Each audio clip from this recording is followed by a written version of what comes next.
a memento as a token of respect and warm welcome to our honorable chief guest.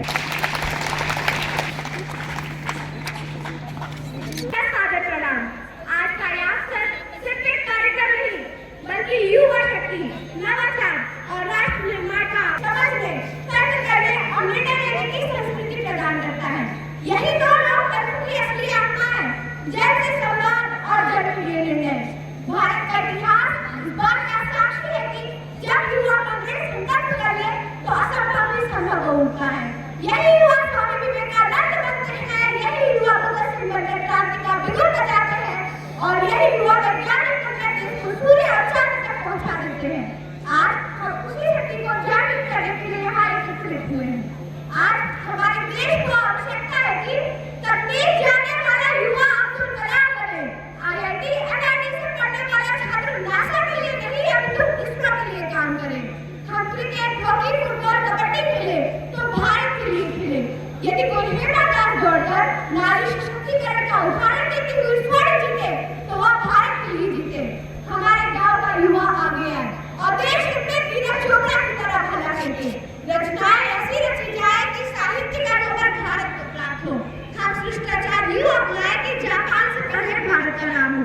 पर्यावरण संरक्षण के साथ अतिथि देवो भव की भावना को जागृत करने की आवश्यकता है।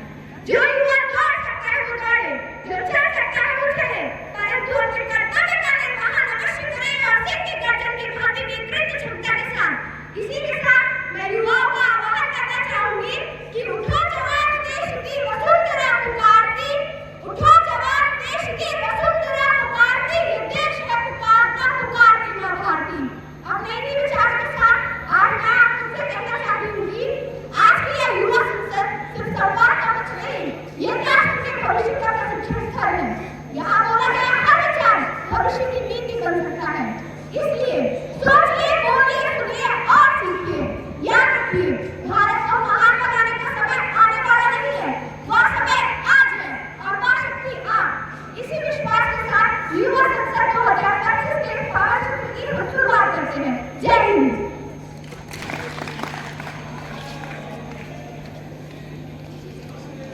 The moment we have all been waiting for, the Youth Parliament Session 2025 begins. We are honored to invite our respected Chief Guest, Mr.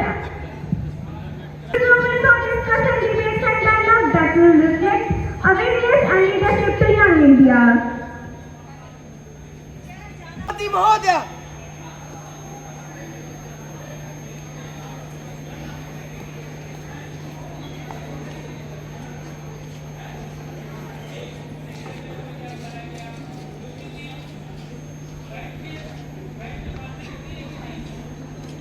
Honorable members, let me recall the inspiring quote of our first female president, Srimati Pratibha Patil. Parliament of the country is the responsibility of the sovereign will of the people, and its successful functioning is the joint responsibility of both the government and the opposition. It is important that the decorum and dignity of House is upheld at all the times. The image of Parliament in public mind should be one, where debates, discussions and proceedings take place with the view to resolve issues through a constructive and cooperative approach. Members take oath on affirmation. Secretary General Chief. Ms. Srishti Maurya, who is then selected from the Azamgarh constituency of Uttar Pradesh to take oath or affirmation.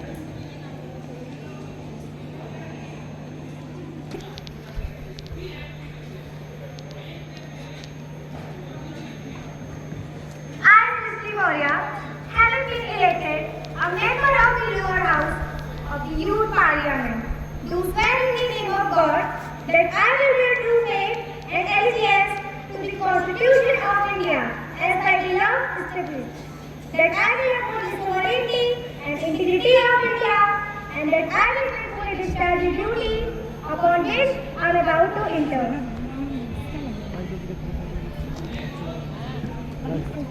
Madam, do you want to take oath for affirmation? Oath, please. In which language would you like to take the oath? In Telugu, please. నేను Minhaz Rizvi youth parliament దిగ్వా సభ కదలిక ink మాయమందన నేను కేంద్రం ద్వారా స్థాపించబడిన భారత రాజ్యాంగంపై నిజమైన విశ్వాసం మరియు విధేయతను కలిగి ఉంటానని నేను సమర్థిస్తానని దేవుని పేరు మీద ప్రమాణం.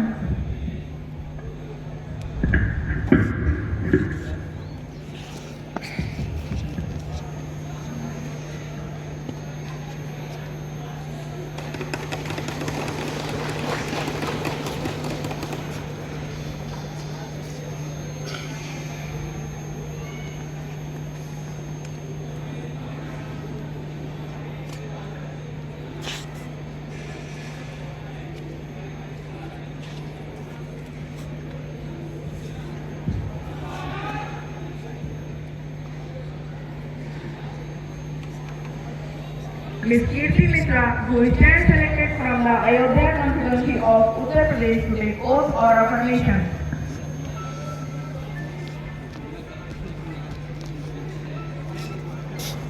Madam, do you want to take oath or affirmation? Oath, please. In which language would you like to take the oath? Sanskrit, please.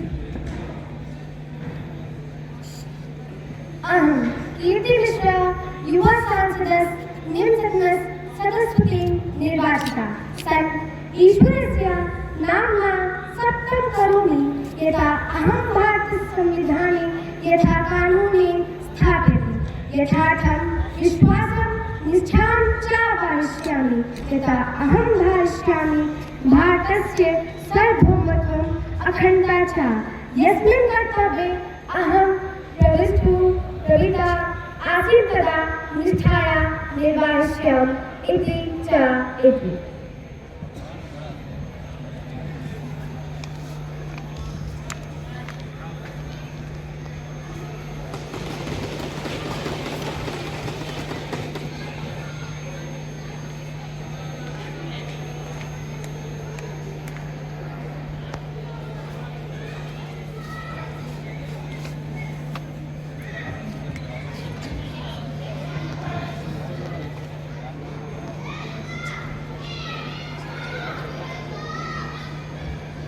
Ms. Amrita, who is hand selected from the Ajamgarh constituency of Uttar Pradesh to take oath or affirmation.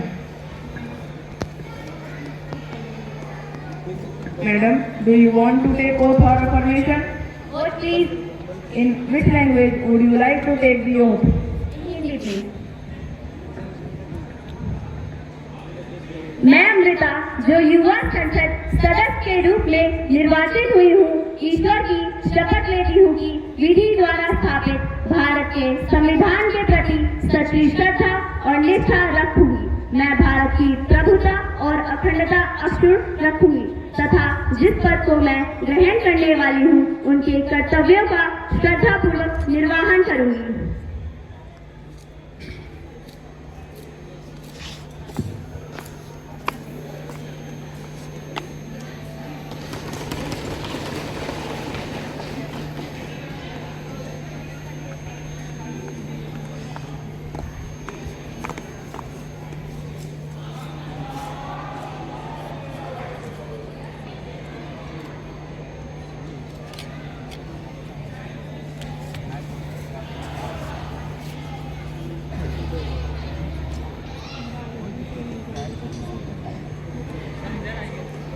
On 20th September 2025, at the age of 72 years, Mr. Kushwaha was educated at the Government Law College, Lucknow. As an advocate, he practiced law in the Trial Court and High Court of Lucknow. He worked tirelessly for upliftment of poor and underprivileged. He started his legislative career at the Legislative Assembly of Unnao, where he served as the member of Unnao Rural Constituency. Thereafter, he has served thrice in the Lok Sabha representing Unnao. With the passing away of Mr. Kushwaha, the country has lost a veteran parliamentarian and an able leader. Has been deeply mourned by all. He was a kind man who came from a family of freedom fighters and whose father had made name for himself, and this tradition was carried by the family. He was with us for a very last moment. He seemed to be well and happy, and therefore the shock of his passing away was all the greater. I should like to extend my deep condolences to this family. Madam, I associate myself with the tribute paid by you and the leader of the house. I had the privilege to work with Mr. Rajdeep Kushwaha as a colleague. He was a person who, because of his lovable nature, never annoyed anyone. He was always with a smiling face and was a very open-hearted person. We have lost a very good social worker, political worker, and a public man in him. I would like to associate myself and my party in sending our condolence to the bereaved family. The house may stand in silence for a while to express our deep sorrow.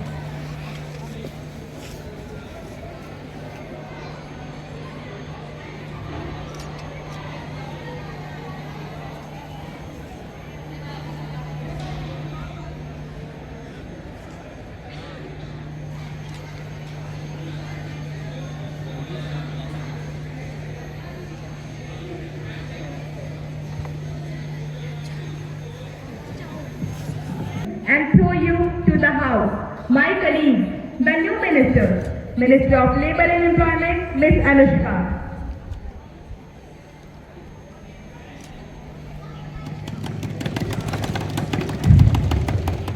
Minister of Skill Development and Entrepreneurship, Mr. Akshar.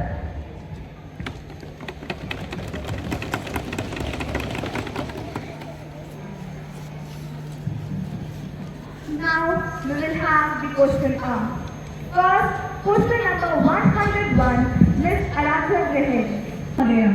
मेरा प्रश्न माननीय मंत्री जी से ये है कि ग्रामीण क्षेत्रों में पानी की कमी को दूर करने के लिए सरकार द्वारा क्या क्या कदम उठाए जा रहे हैं? Honorable Minister of Water Resource Development. माननीय सभापति महोदय, मैं माननीय सांसद महोदय के प्रश्न का स्वागत करती हूँ और उन्हें यह बताना चाहती हूँ कि भारत सरकार द्वारा जल जीवन मिशन के अंतर्गत देश के प्रत्येक ग्रामीण परिवारों तक नल से जल पहुँचाने की ऐतिहासिक योजना पर तेजी से काम चल रहा है। यह कोई सपना नहीं, संकल्प है और इस पर देश के 12 करोड़ से अधिक घरों में पाइपलाइन पहुंच चुकी है। हमारी योजना है कि प्रति व्यक्ति के लिए प्रतिदिन 55 लीटर शुद्ध पेयजल की उपलब्धता सुनिश्चित की जाएगी। जी हाँ, कुछ क्षेत्रों में सड़कों की खुदाई हुई है, पाइपलाइन बिछाई जा रही है, लेकिन यही तो विकास की निशानी है। अगर धूल न उड़े तो निर्माण कैसे होगा? जब देश का हर घर नल से जल पाएगा तब कोई भी व्यक्ति बूंद बूंद को तरसेगा नहीं। Next question 102, Ms. Aradhya Graham. माननीय सभापति महोदया, मंत्री जी ने बादल को सुनकर तो यही कहूंगी कि बादलों की बारिश बहुत हो चुकी साहब, अब तो नल में पानी चाहिए। बादलों की बारिश बहुत हो चुकी साहब, अब तो नल में पानी चाहिए। नल से जल का वादा सुनते सुनते अब तो जल से ढोल की आदत सी हो गई है। महोदया, मैंने स्वयं जिन क्षेत्रों का दौरा किया है, वहाँ की हकीकत कुछ यूँ है कि कहीं पाइपलाइन पड़ी है लेकिन उसमें पानी नहीं, और कहीं पानी आया तो उसके साथ मिट्टी बह आई, और कहीं पाइप बिछी है लेकिन सड़क उखड़ गई और फिर वही छोड़ दी गई, और जनता सिर्फ उम्मीदों पर नहा रही है। यह योजना फिलहाल जल जीवन मिशन कम और जल जीवन मिशन ज्यादा लग रहा है, जहाँ पानी तो नहीं आता मगर समस्याएं बढ़कर चली जाती हैं। मंत्री जी, आंकड़ों की चादर ओढ़कर जमीनी सच्चाई को मत छुपाइए। ये मत भूलिए कि देश के लोग अब विज्ञापन नहीं, परिणाम चाहते हैं। सड़कें खुदवाना विकास नहीं होता है, जल पहुंचाना होता है। नहीं मन पानी रात के बिन पानी सब सून, पानी गए न उबरे मोती मानस चून। माननीय सभापति महोदया, सरकार कहती है हर घर नल हर घर जल, लेकिन जमीनी हाल ये है कि हर गली में खुदी हुई सड़कें और अधूरी पाइपलाइन ही बनी हुई है।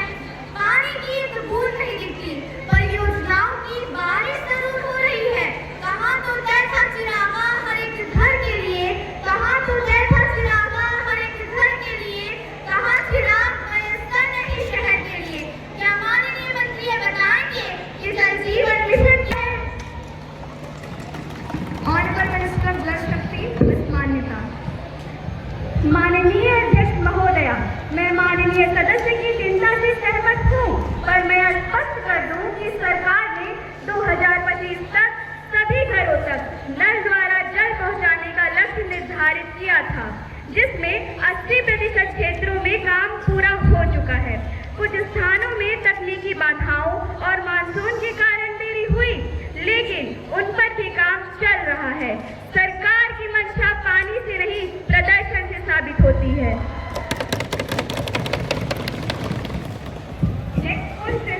सभापति महोदया, आज देश की सबसे बड़ी त्रासदी अगर कुछ है तो वह है रोजगार की कमी।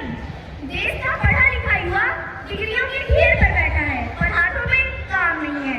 युवाओं के चेहरों पर अब सपनों की जगह चिंता की लकीरें हैं। जिस देश के नौजवान खाली बैठे हो, वहाँ विकास केवल अखबारों की सुर्खियां बन जाता है। तो मेरा सरकार से सीधा सवाल है, क्या सरकार द्वारा बेरोजगारी के समाधान हेतु कोई कदम उठाए गए? क्या सरकार इस समस्या को पारदर्शी रूप से संसद में रखेगी? और क्या आगे कोई ठोस रणनीति बनाई जा रही है जिससे वास्तव में युवा पीढ़ी को रोजगार के अवसर मिल सके, न सिर्फ प्रस्तावों के वादे? ऑनरेबल होम मिनिस्टर मिस कस्तूरी शिवम सौंदर्यम। दुश्मनी जम के करो, हाँ दुश्मनी जम के करो, लेकिन ये गुंजाइश रहे जब कभी हम दोस्त हो जाएं तो शर्मिंदा न रहें। महोदया, मैं माननीय सदस्य वैष्णवी तिवारी जी के सवाल का स्वागत करती हूँ। उनका सवाल सिर्फ एक छात्रा का नहीं, पूरे देश के युवा वर्ग की भावना का प्रतिनिधित्व करता है।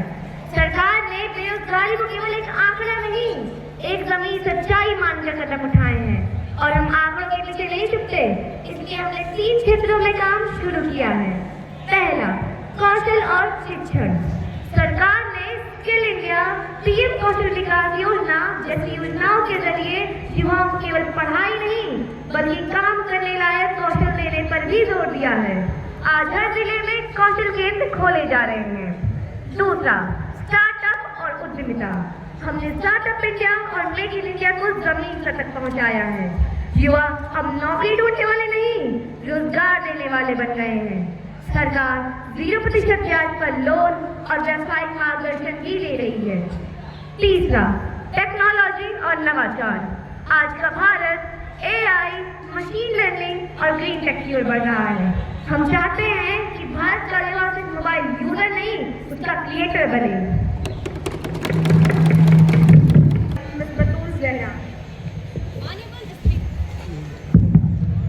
Honorable Speaker Madam, could the Minister highlight upcoming missions by ISRO that involve student participation or citizen science? Honorable Minister of Madam Speaker, we have launched initiatives like the Anveshak and Young Scientist program to engage school and college students in space science. Our aim is to create a pipeline from research labs to market-ready solutions.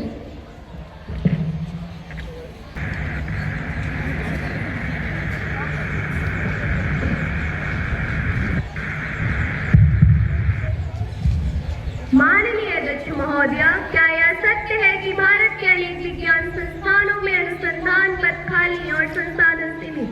सरकार इन संस्थानों में युवाओं को जोड़ने के लिए क्या योजना बना रही है? माननीय मंत्री। माननीय अध्यक्ष महोदया, हमने वैज्ञानिकों की भर्ती प्रक्रिया को तेज करने और रिसर्च फेलोशिप की राशि बढ़ाने का निर्णय लिया है। इसके अतिरिक्त पोस्ट डॉक्टोरल शोध के लिए भी नई योजनाएं लाई जा रही हैं। राजा बोला रात है, रानी बोली रात है, मंत्री बोला रात है, तंत्री बोला रात है। ये सुबह सुबह की बात है। सदन के माध्यम से मैं आप सबको अवगत कराना चाहता हूँ कि सरकार आजकल कुछ इसी रवैये से कार्य कर रही है। प्रधानमंत्री तथा उनके सहयोगकारी वादा तो कुछ और करते हैं, पर जमीनी हकीकत तो कुछ और होती है। मंत्री महोदय, साइंटिस्ट बनने का सपना देखने वालों को इंडिया में पहले फंड ढूंढना पड़ता है, रिसर्च बाद में होती है। क्या सरकार इसे उल्टा करने के लिए प्रतिबद्ध है? This question is noted for the next session and the answer will be given by Education Minister. Next question, Mr. Yadav. माननीय सभापति महोदया, इस सदन में आज मैं एक बेहद कड़वा मगर जरूरी सवाल उठाना चाहती हूँ। उत्तर प्रदेश में सरकारी स्कूल बंद हो रहे हैं और शराब की दुकानें रोज नए पते पा रही हैं। बच्चों से कहा जा रहा है तुम्हारे लिए स्कूल अब 3 किलोमीटर दूर है, मगर शराब प्रेमियों से कहा जा रहा है भैया मिलेगा। क्या यह नीति है या नैतिक दिवालियापन? ऑनरेबल होम मिनिस्टर, सरकार को जनता की भावनाओं का पूरा ध्यान है। नई आबकारी नीति में स्पष्ट किया गया है कि शराब की दुकानें किसी स्कूल, मंदिर या रिहायशी क्षेत्र के 100 मीटर के दायरे में नहीं होंगी। हम नशा मुक्त भारत के लिए प्रतिबद्ध हैं। नेक्स्ट क्वेश्चन उत्तर अराजी। सभापति महोदया, मैं पूर्वांचल के एक छोटे से गांव से आता हूँ। हमारे गांव का स्कूल बंद कर दिया गया, मगर पंचायत में 2 वाइन की शॉप खुल गई। बच्चों की किताबें छीनकर उन्हें पुस्तकालय की जगह मदिरालय की सुविधा प्रदान की जा रही है। क्या शिक्षा का अमृतकाल यही है? ऑनरेबल एजुकेशन मिनिस्टर, मान्यवर, स्कूलों को बंद नहीं, उन्हें मर्ज किया जा रहा है ताकि बेहतर संसाधन, योग्य शिक्षक और अच्छा वातावरण मिल सके। सरकार शिक्षा की गुणवत्ता पर ध्यान दे रही है, मात्र संख्या पर नहीं।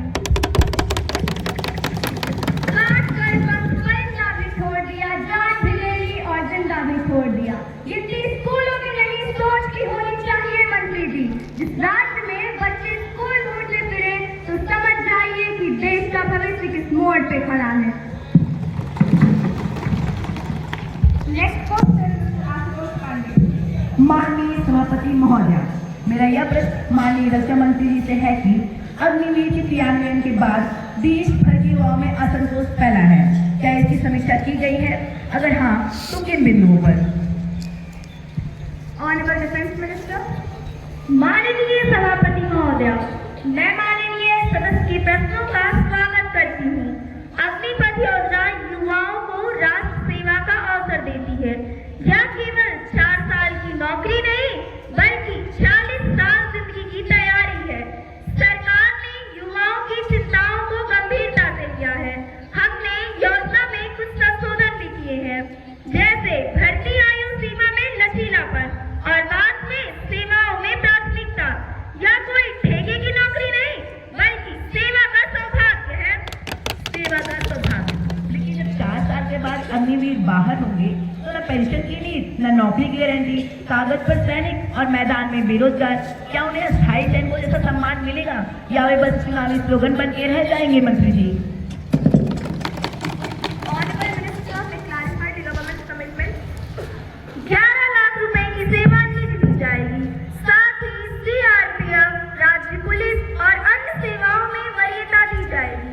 यह सिर्फ योजना नहीं, राष्ट्र निर्माण का प्रयास है।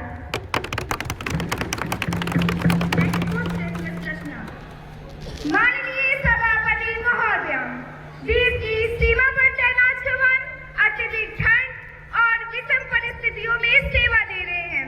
क्या सरकार बताएगी कि जवानों के लिए हाईटेक जैकेट और उपकरणों की व्यवस्था किस स्तर तक हुई है?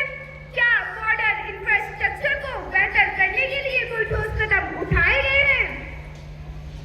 ऑनरेबल डिफेंस मिनिस्टर, हमने अत्याधुनिक warning jacket, night vision devices और ड्रोन टेक्नोलॉजी तैनात की है। BRO के माध्यम से सड़कों, पुलों और हेलीपैड का निर्माण तेजी से हो रहा है। सीमा हमारी प्राथमिकता है, क्योंकि जब सीमा सुरक्षित है तभी सब प्रभुता सुरक्षित है। उन्हें प्रूव कैरियर चाहिए, पर क्या नेताओं के वादों की भी पूरे प्रूफिंग जरूरी नहीं है? कई वादे ज्यादा हो गए और जमीनी काम कम। The honourable member has made a point in his poetic flair. Let me record to both the question and the motion. Next question, Mr. Saurabhan, please. Will the Honourable Minister of Petroleum and Natural Gas be pleased to state, is it a fact that the introduction of E20 petroleum has resulted in steep rise and serious engine problems across the country? What immediate steps are being taken so that the common citizen does not suffer due to this hurried and poorly planned policy? Honourable Minister of Petroleum and Natural Gas. Indeed, Mr. Speaker, the government has introduced E20 petroleum, 20% ethanol, blended fuel, as a part of our commitment to reducing pollution and dependence on imported crude oil. While there have been a few initial challenges, these are temporary in nature. All campaigns have been directed to ensure fuel quality and coordination with automobile manufacturers is not going to make engines compatible with E20 fuel. में कई पूर्व सैनिक हैं जो pension और चिकित्सा सुविधाओं के लिए तत्पर हैं। क्या सरकार OROP और ECHS जैसी योजनाओं को पारदर्शी और समयबद्ध बनाने पर विचार कर रही है?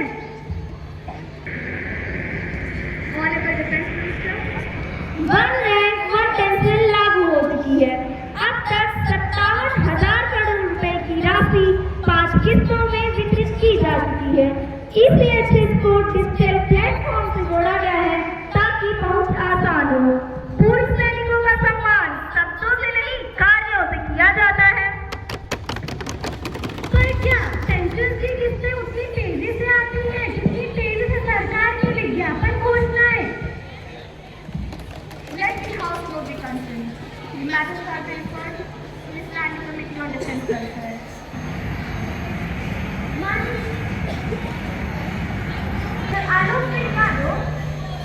I'm inviting the chief guest to come forward and share some valuable thoughts. Sir, stage is yours.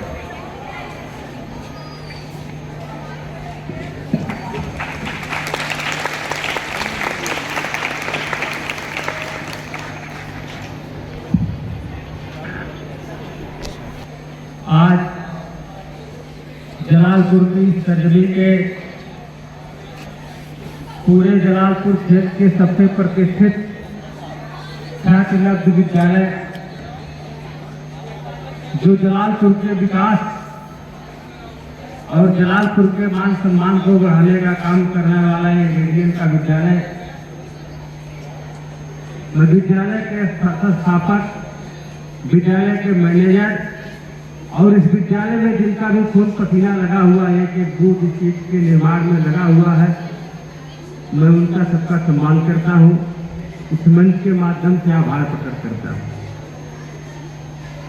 और इस कार्यक्रम में उपस्थित आदरणीय प्रधानाचार्य महोदय, उप प्रधानाचार्य सुधीर सिंह सलारिया जी, कोऑर्डिनेटर श्री दिलीप यादव जी, श्री अमित सिंह जी, श्री शैल द्विवेदी जी, कार्यक्रम संचालक मोहित प्रजापति जी, सामाजिक विज्ञान संकाय, इतने शानदार ढंग से आप सबने इस कार्यक्रम को संचालन करने का काम किया।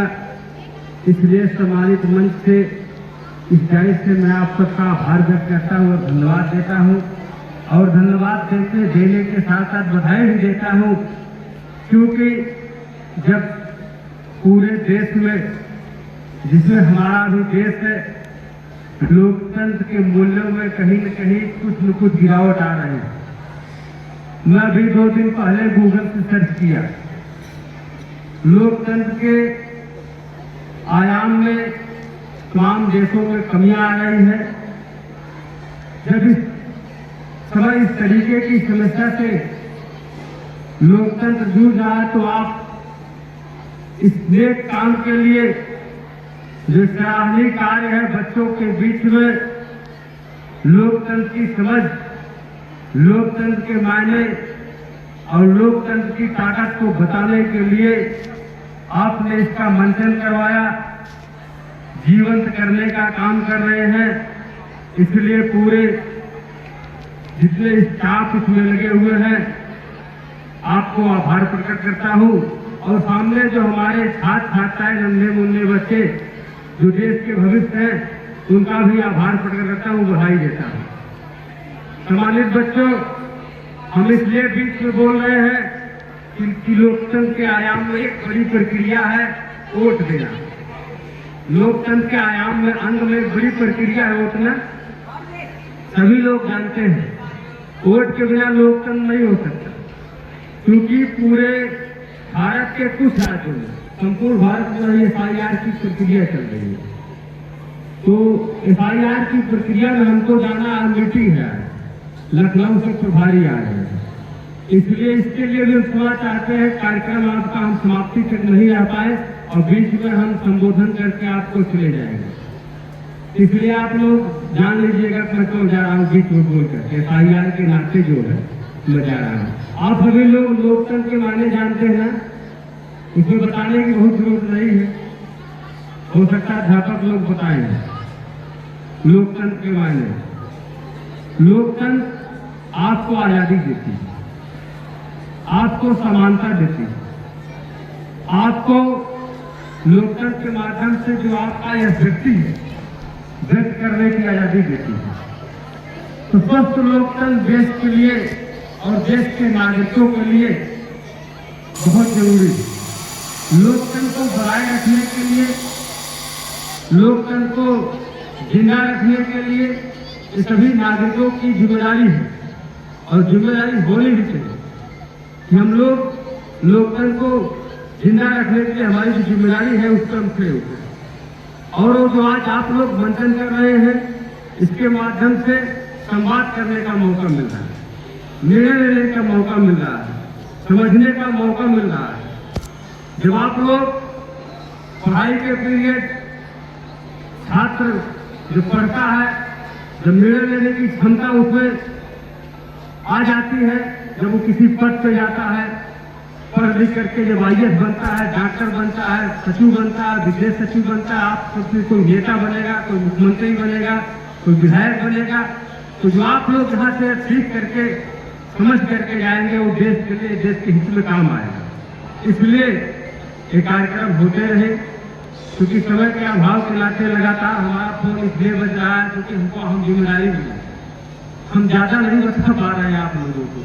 हम एक बार और आए थे, आज इस बार दूसरी बार आया है। सोचते हैं अगली बार जब होगा तो हम कायदे से आप लोगों को बताने का काम करें, लेकिन एक बात और बता करके हम जाएंगे। आप सभी लोग टेलीविजन के माध्यम से, अपने जो बुजुर्ग हैं उनके माध्यम से, माता पिता के माध्यम से सुनते होंगे एक शब्द अमृत। एक शब्द अमृत सुने ना? अमृत के बारे में आप लोग जानते हैं? कितने लोग सुने अमृत के बारे में? सारे लोग सुने ना? अच्छा, देखे कितने लोग अमृत हैं? अमृत कितने लोग देखे हैं? है कोई जो देखा है? अच्छा, किसी के घर वाले देखे हैं? अच्छा, अमृत पिया किसने है? देश में किसी ने अमृत पिया है? विश्व में आप लोग, आपके घर में अमृत है? नहीं ना? है, सबके घर में अमृत है, आपके साथ अमृत है। दिखाएं कितने लोग देखना चाहते हैं? पक्का? और पिएंगे कितने लोग? अच्छा, हम दिखा देंगे पिएंगे कितने लोग? अमृत कितने लोग पिएंगे? बस एक कुछ 10% था, और लोगों को नहीं पीना है ना? पक्का नहीं पिएंगे ना?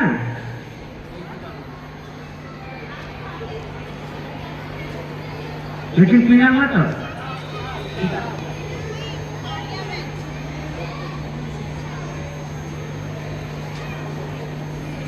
हमारे हाथ में क्या है? किताब है। किसके किसके घर में किताब है? ये अमृत है। क्या है? इसको जिसने पियो अमर हो गया। इसको जिसने पियो क्या होगा? बताएं कैसे? बाबा साहब भीमराव अम्बेडकर का नाम कितने लोग जानते हैं? वो अमर हो गए कि नहीं? उन्होंने क्या पिया? क्या पिया? अमृत पिया ना? APJ अब्दुल कलाम का नाम सुने सब लोग? अमर है ना? उन्होंने क्या पिया? अमृत। अच्छा, 10% लोग अमृत पीने के लिए कह रहे थे। क्या %? आप कितने % पियोगे? कहा है भाई? बदल गए ना? सब बदल गए। देखो, ये अमृत है। आज हम सीख करके जाएंगे। ये क्या है? जो इसको जितना पिएगा पूरी दुनिया उसको सर झुका करके सलाम करेगी। पूरी दुनिया आपके चरणों को चूमेगी, आपके चरणों का बंधन करेगी। कब? जब आप इसको पी लोगे, जब आप इसको पी लोगे। भारत का निर्माण कब होगा? ये जो पिए रहेगा वो भारत का राष्ट्र का निर्माण करेगा। अब आपकी जिम्मेदारी क्या है? राष्ट्र की निर्माण करना। हमारा देश कब महान बनेगा? जब आप में महान होने की जिद होगी। आप महान बन जाओ, राष्ट्र महान बन जाएगा। आप अच्छे बन जाओ, राष्ट्र अच्छा बन जाएगा। ठीक ना? इसलिए मैं इस मंच के माध्यम से उम्मीद करता हूं, आशा करता हूं, आप लोग देश के भविष्य हैं। इसी में से डॉक्टर बनेंगे, इंजीनियर बनेंगे, जज बनेंगे, नेता बनेंगे, मंत्री बनेंगे आप लोगों में से। और युवाओं के जिम्मे लोकतंत्र है, युवाओं के कंधे पर देश का राष्ट्र का निर्माण है, और युवाओं के कंधे पर भारतीय संस्कृति, भारतीय परंपरा, भारतीय सभ्यता युवाओं के कंधे पर है। इसलिए अपनी जिम्मेदारी का निर्वहन करना, खूब पढ़ना, आगे बढ़ना, शिक्षकों का सम्मान करना, परिवार का सम्मान करना, माता पिता का सम्मान करना, राष्ट्र हित के लिए काम करना, राष्ट्र सर्वोपरि है। इसी के साथ मैं अपनी बात समाप्त करता हूँ। जय भीम, जय भारत। सबको पुनः बधाई, धन्यवाद, थैंक यू। क्या सरकार स्वीकार करती है कि पिछले 1 वर्ष में टमाटर, दूध, दाल जैसी आवश्यक वस्तुओं की कीमतों में जबरदस्त वृद्धि हुई है? आमदनी, ठंडी, महंगाई, रुपया, ऐसे में कैसे चलेगा घर का पहिया? सरकार ने महंगाई से निपटने के लिए क्या क्या ठोस कदम उठाए हैं? Honourable finance minister.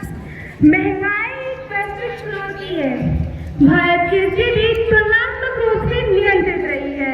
सरकार ने सब्सिडी वाले राशन, एमएसपी, समर्थन, डीबीटी यानी डायरेक्ट बेनिफिट ट्रांसफर के माध्यम से राहत पहुंचाई है। हम जन धन से जन कल्याण तक की यात्रा में हैं। जन धन से जन कल्याण। कुछ घरों में जन धन खाता है पर राशन नहीं आता। क्या सरकार मानती है कि इस स्लोगन से पेट नहीं भरता? Next question mister Shikshita Pandey. माननीय अध्यक्ष महोदया, मैं उस क्षेत्र से आती हूँ जो बिहार को 2 भागों में बांटती है, एक उत्तर बिहार और एक दक्षिण बिहार। हमारा पिछड़ा का क्षेत्र लगभग हर साल 6 महीने तक बाढ़ के पानी से ग्रसित रहता है।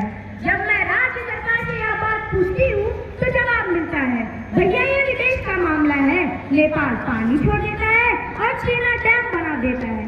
अब तो राज्य में भी और केंद्र में भी आप ही की सरकार है, तो प्रभु कृपया कुछ तो मदद कीजिए।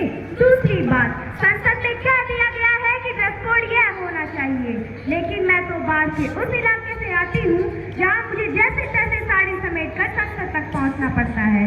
ना पुल, ना सड़क और ना ही कोई साधन। तो अब आप ही बताइए मैं संसद तक कैसे आऊँ? मेरे क्षेत्र का एक बच्चा कहता है मैं बाढ़ से ग्रसित हूँ, उत्तर बिहार का बच्चा कहता है मैं सुखाड़ से ग्रसित हूँ, मेरे पास पीने का पानी नहीं है, और मध्य क्षेत्र का बच्चा कहता है मैं नरसंहार से परेशान हूँ। तब तो बिहार की एक ही परिभाषा बनती है, उत्तर में बाढ़ है, दक्षिण में सुखाड़ है और बीच में नरसंहार है। यही बिहार है। अब मैं सरकार से यह बात जानना चाहूंगी कि केंद्र सरकार द्वारा बाढ़ और सुखाड़ से निपटने के लिए क्या ठोस कदम उठाए जा रहे हैं ताकि बिहार के लोग ऐसी प्राकृतिक आपदाओं से निपट सकें।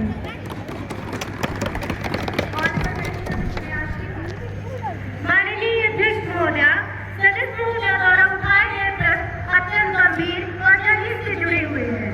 बिहार राज्य विशेष रूप से कोसी, गंडक, बागमती और गंगा के जल प्रवाह क्षेत्र में स्थित है, जिसके कारण यह बार और कभी सुखाड़ की स्थिति से प्रभावित होते हैं।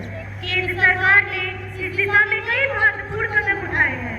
नेपाल के साथ संतुलित तंत्र को सशक्त किया गया है ताकि कोसी, गंडक में छोड़े जाने वाली पानी की सूचना समय से मिल सके। राष्ट्रीय बाढ़ निर्माण योजना के अंतर्गत बिहार के बाढ़ जिलों में तटबंधों की मरम्मत और ऊंचाई बढ़ाने का काम तेजी से चल रहा है।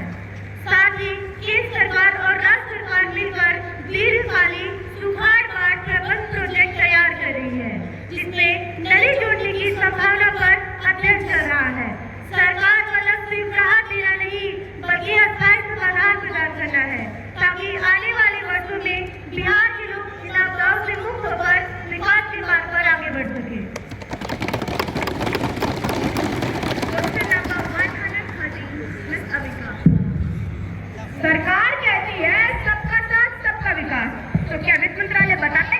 देश के 10% कंपनियों के पास 70% की संपत्ति कैसे? और क्या सरकार इस आर्थिक असमानता दूर करने के लिए कोई नीति बना रही है?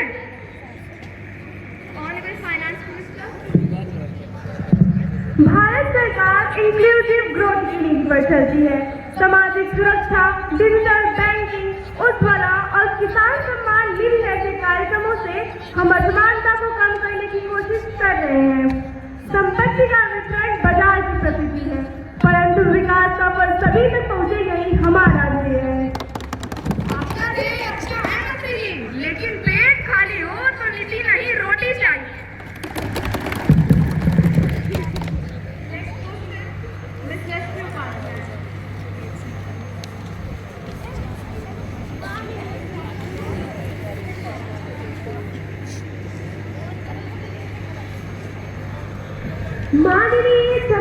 माननीय अध्यक्ष महोदया, अब जबकि बढ़ती संख्या में महिलाएं सरपंच बन रही हैं, सरकार द्वारा उन्हें सशक्त बनाने के लिए कौन से प्रमोशन कार्यक्रम चलाए जा रहे हैं?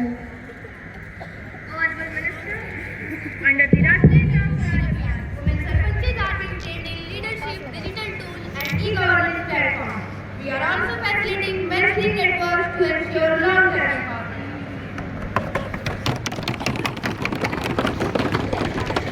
माननीय मंत्री महोदय, ट्रेनिंग तो सराहनीय है, पर आज भी कई क्षेत्रों में सरपंच पति ही सभी फैसले ले रहे हैं। ऐसे में महिलाओं को नाम का प्रतिनिधित्व मिलता है, न कि अधिकार का। Minister, please give a brief comment. Madam, सरकार महिला जनप्रतिनिधियों को उनके अधिकारों के प्रति उनको जागरूक करने के लिए एक विशेष जागरूकता अभियान चला रही है। Now, question number 117, Mr. Stajapal. Honorable Speaker Ma'am, is the Ministry considering steps to integrate panchayat with rural economic development, like local entrepreneurship and training? Minister, हमने पंचायती राज संस्थाओं को ग्रामीण विकास के केंद्र में लाने की दिशा में काम शुरू कर दिया है और स्थानीय उत्पादों को बढ़ावा देने, उनके वितरण संचालित करने और युवाओं को पंचायती राज संस्थाओं में जोड़ने की प्रक्रिया चल रही है। Now, question number 118, Ms. Anushka Verma.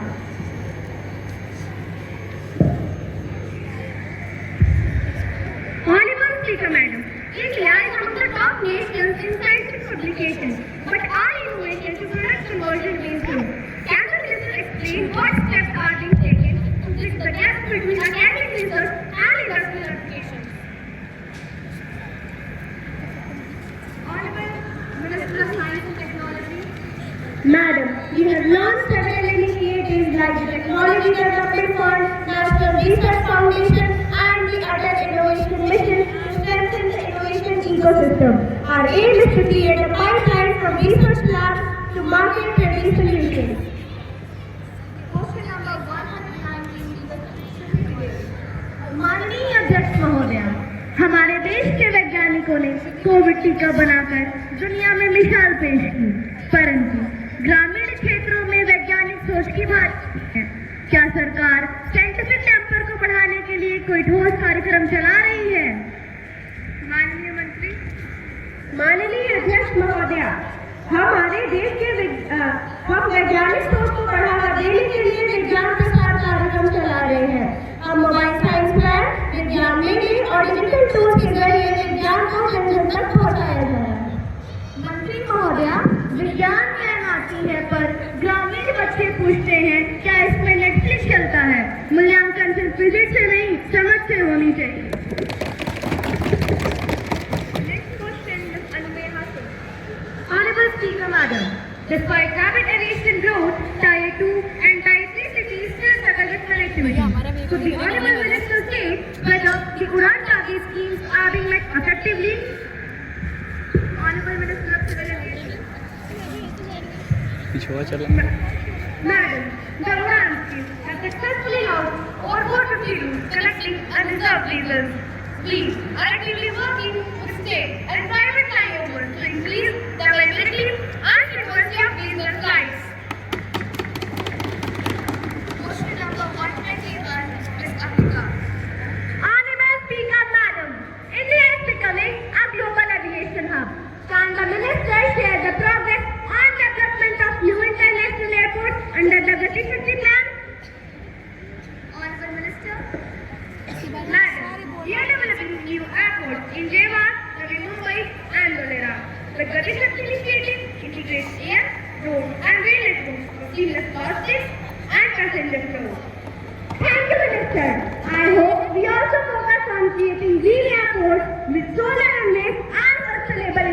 structure.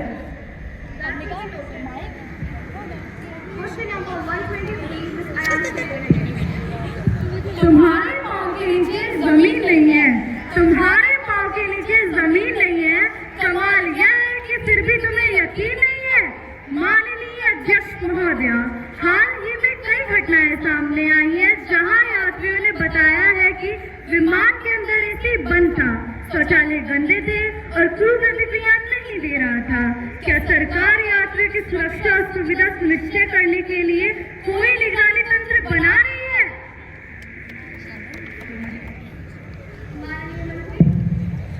माननीय अध्यक्ष महोदय, बीबीसी द्वारा एयरलाइंस पर नियमित निरीक्षण और जुर्माना लगाया गया है।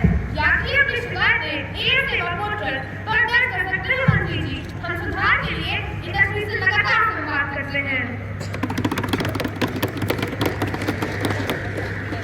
Question number 124, Ms. Anupama Gupta. Will the Honorable Minister of Railways be pleased to state that could the Minister provide an update on the progress of implementing Wi-Fi services at railway stations across the country? Honorable Minister of Railways. Thank you, madam, for these pertinent questions.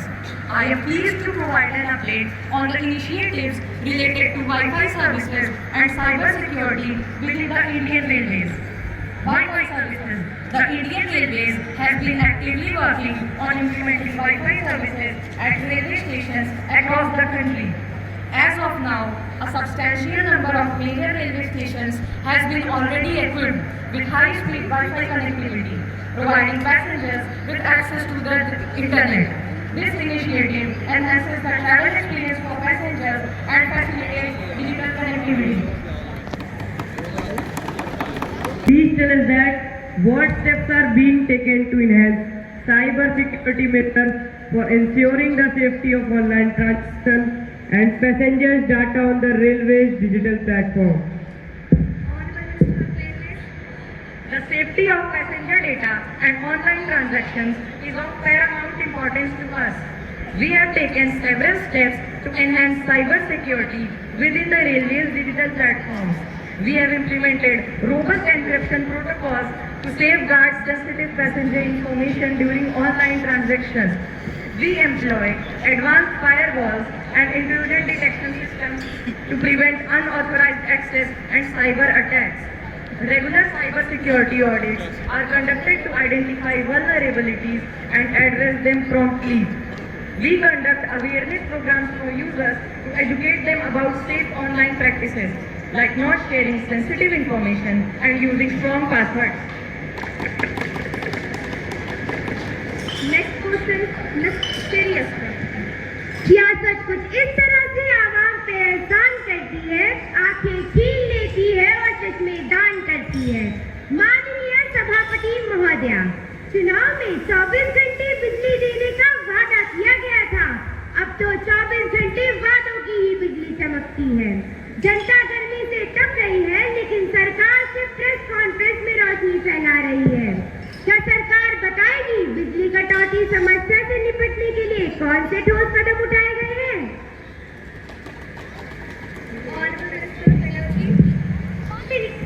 माननीय अध्यक्ष महोदय, सरकार ने बिजली आपूर्ति को सुनिश्चित करने के लिए कई ठोस कदम उठाए हैं, जैसे कि नवीकरणीय ऊर्जा स्रोतों में निवेश, ग्रिड मॉडर्नाइजेशन और निजी कंपनियों के साथ भागीदारी। जहां आवश्यकता है वहां वैकल्पिक ट्रांसफार्मर और सर्विसेज की भी व्यवस्था की गई है। हमारे प्रयासों की रोशनी जल्दी सबको दिखाई देगी।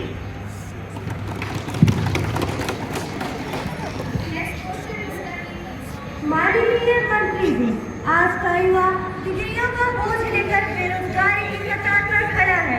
सरकारी पोर्टलों पर नौकरी ढूंढते ढूंढते आधार पर लिंक हो गया, पर नौकरी का लिंक आज तक एक्टिवेट नहीं हुआ।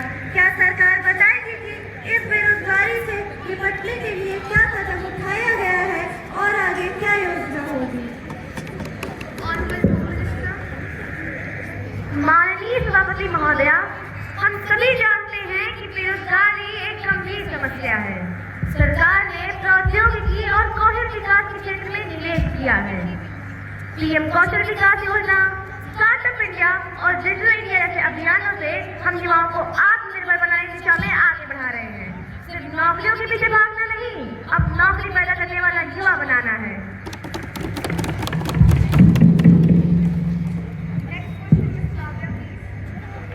Madam Speaker, the poor don't ask for luxury, just dal chawal and dignity.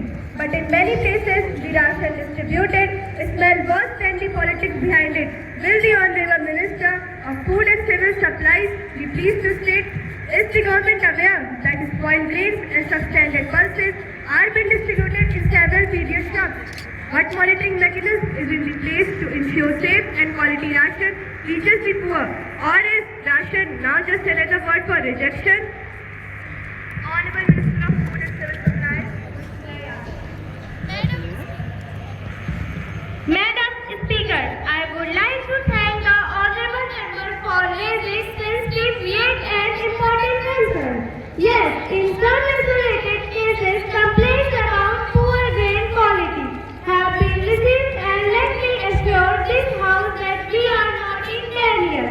The Ministry has taken the following steps: mandatory quality checks at district borders before distribution, real-time grievance redressal system, via toll-free helpline and mobile app, immediate suspension of any dealer found distributing rotten or adulterated food.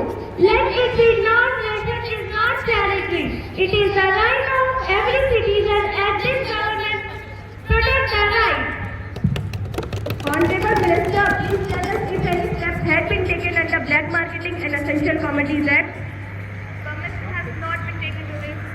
Honorable Minister of Road Transport and Highways, Ms. Aradhana Shukla, will now introduce the National Road Safety and Traffic Discipline Bill 2025. Madam Speaker, I rise to introduce the National Road Safety and Traffic Discipline Bill 2025. Every year, India loses over 1.5 lakh lives to road accidents. Behind every statistic is a grieving family, a lost future, a broken family. This bill aims to strengthen our road safety framework by mandating education, enforcing discipline, modernizing traffic surveillance, and fostering a culture of responsible driving. With this legislation, we hope to transform our roads into safer, more disciplined, and life-respecting spaces. I lay the bill on the table of the House. Highlights of the bill are: mandatory road safety education in schools and colleges, AI-based cameras and surveillance tools, heavy penalties for drunk driving, overspeeding and mobile use, action against underage drivers and their badges, creation of a dedicated road safety fund, monthly awareness campaigns involving students and citizens. Thank you, Honorable Minister. The bill is now open for discussion. I now call Speaker Madam. Madam इस bill के पीछे के intention तो अच्छे लगते हैं, मगर जमीनी हकीकत का क्या गांव में एआई सर्विलेंस काम करेगा? क्या गरीबों को हेलमेट खरीदने के पैसे मिलेंगे? हम सुझाव देते हैं कि गवर्नमेंट एक टाइमलाइन बेस्ड एक्शन प्लान के साथ में जारी करे, ताकि यह सिर्फ कागजी कानून न बन के रह जाए। स्पीकर मैडम, स्कूल जाते हुए मैं रोज टर्निंग पे रहता हूँ। No signal, no zebra crossing. Bills में स्टूडेंट्स को प्रायोरिटी दी गई है। This is a big step forward.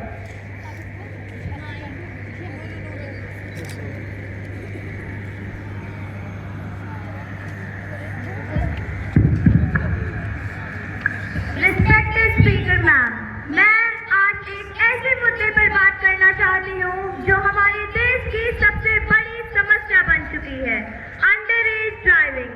अब तो मीम्स तक बन गई है कि पापा की परी स्कूटर लेकर निकल गई, पर यह मजाक सड़क पर किसी की जान भी ले सकता है। कहते हैं स्पीड ड्रिल्स बट किल्स, और जब स्टीयरिंग व्हील्स एक अंडर एज ड्राइवर के हाथों में हो तो स्पीड नहीं विनाश लिखा होता है। और क्या इसमें गलती केवल अंडर एज ड्राइवर्स की है? नहीं, इसमें गलती उनके गार्जियंस की है, जिन्होंने चाबी तो दे दी पर जिम्मेदारियां नहीं समझाई। हमारे देश में हर साल लाखों एक्सीडेंट्स होते हैं, जिनमें कई सारे अंडर एज ड्राइवर्स भी शामिल होते हैं। मैं सरकार से ये दरख्वास्त करती हूँ कि अंडर एज ड्राइविंग के मामले में गार्जियंस को भी लीगल अकाउंटेबिलिटीज के दायरे में लाया जाए। धन्यवाद। Honorable Speaker Madam, punishment. जुर्माना भर देने से सोच नहीं बदलती, जिसमें बिहेवियरल चेंज के लिए अवेयरनेस और रिहैबिलिटेशन भी जरूरी है।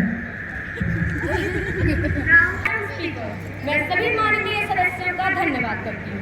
हम हेलमेट सब्सिडी योजना शुरू कर रहे हैं ताकि कोई भी सुरक्षा से वंचित न हो।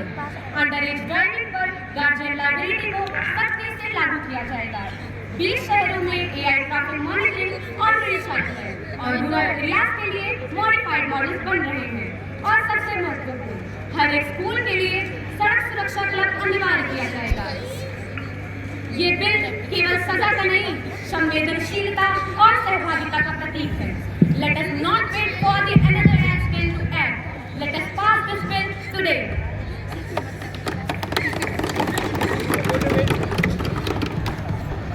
स्पीकर मैडम, ये बिल सिर्फ एक बिल नहीं, एक नया अध्याय है। For every parent who worries, for every student who walks to the school, we support this bill wholeheartedly. We owe it to every life lost on the road और हर उस जीवन को जो बच सकता है। The House will now proceed clause by clause voting. Clause 1. The Enacting formula and titles. Those in favor may say aye. Aye. Those against it may say no. No. I think the ayes have it. The ayes have it. The clause is adopted. Clause 2 to 7. Those in favor say aye. Aye. Those against it say no. No. The ayes have it. Clauses stand fast. Now the final motion. The motion is that the National Road Safety and Traffic Discipline Bill 2025 be passed. Those in favor say aye. Aye. Those against it say no. No. I think the ayes have it. The ayes have it. The bill is passed. This House stands adjourned till 11 a.m. tomorrow. All the students who are present here, I hope you all are very well aware about the purpose of the youth parliament, why the youth parliament is being conducted in the school, what is the purpose behind it. Anybody? Sir, ताकि हम लोग को leadership की जो एक quality होती है वो सिखाई जा सके और हम सब यहाँ इसलिए बैठे हैं ताकि हमें जो देश की जो प्रॉब्लम्स हैं वो समझाई जा सके और जो रोल हम निभा रहे हैं उसको हम समझ सकें। और ये चीज़ हमारे अंदर होनी चाहिए कि अगर जिस रोल को हम बोल रहे हैं उसको सिर्फ याद करके बोलना ना हमारा फर्ज ना हो, उसे समझना हमारा फर्ज हो। इस चीज़ के लिए हमें ये यूथ पार्लियामेंट ऑर्गेनाइज कराया गया है। Okay, anybody else? सर, जो हमारी यंग सिटीजन, जो हमारी क्रिएटिव माइंड है, जिससे हमारा जो पॉइंट ऑफ व्यू है, जो हम अपना पॉइंट ऑफ व्यू रख रहे हैं कि हम कैसे जो अपना ये एक अपना कंट्री है वो कैसे रिजर्व बन सके, इसके लिए हम जो अपना एक यंग माइंड से एक अपना क्रिएटिव पॉइंट ऑफ व्यू रख रहे हैं कि आगे जाके जब हमारी कंट्री को रिजर्व होना, उसके लिए हमारे लिए ये यूज है थोड़ा सा। Okay, good. Thank you. Now, apart from the fact that the youth parliament is a way to give you confidence, is a way to give you opportunity to speak, to express yourself, fine.